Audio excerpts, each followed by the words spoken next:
Abraham முதிர் வயதான பொழுது ஒரு தேவதூதன் ஆபிரகாம் இடத்துல வந்து சொல்லுகிறார், அடுத்த உற்பவ கால திட்டத்துல உன்னிடத்துல வருவேன், அப்பொழுது உன் மனைவியாகி சாராள் உனக்கு ஒரு பிள்ளையை பெற்றெடுப்பார் அப்படின்னு சொல்றார். இதை கேட்ட உடனே சாராள் நகைக்கிறார். எனக்கு எப்படி பிள்ளை வரணும், எனக்கு கற்பம் செத்து போச்சு, என் கணவனுக்கு ஆரோக்கியம் இல்லை, இனி என்னுடைய வாழ்க்கையில் எப்படி நடக்கும்னு நகைத்த பொழுது தேவதூதன் சொல்கிறார், தேவனால் கூடாத காரியம் ஒன்று உண்டோ.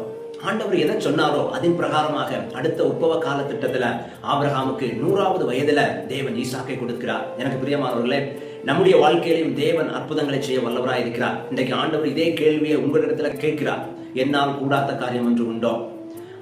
கற்பம் செத்து போன சாராளுடைய வாழ்க்கையில தேவன் கற்பத்தை ஆசீர்வதிக்க வல்லவராக இருந்தார் என்றால் உங்களுடைய வாழ்க்கையிலும் தேவன் அற்புதம் செய்ய வல்லவராக இருக்கிறார். ஒருவேளை நீங்க குழந்தைக்காக அநேக நாட்களாக காத்திருக்கலாம், எனக்கு ஒரு குழந்தை வேணும்னு சொல்லி ஜெபிச்சிருக்கலாம், காத்திருக்கலாம், நிறைய காரியங்கள் செஞ்சிருக்கலாம். ஆனா ஆண்டவர் சாராளுடைய கற்பத்தை ஆசீர்வதித்தது போல உங்களுடைய கற்பத்தை ஆசீர்வதிப்பார். உங்களுடைய காத்திருப்பு வீணாகாது. ஏற்ற சமயத்துல கர்த்தர் உங்களுடைய கற்பத்தை ஆசீர்வதித்து உங்களுடைய வாழ்க்கையை ஆச்சரியமாக மாற்றுவார். ஒரு நாளும் கலங்காதீர்கள். உங்களுடைய கண்கள் ஆச்சரியமான காரியங்களை காணும். தேவனால் கூடாத காரியம் ஒன்றுமே இல்லை.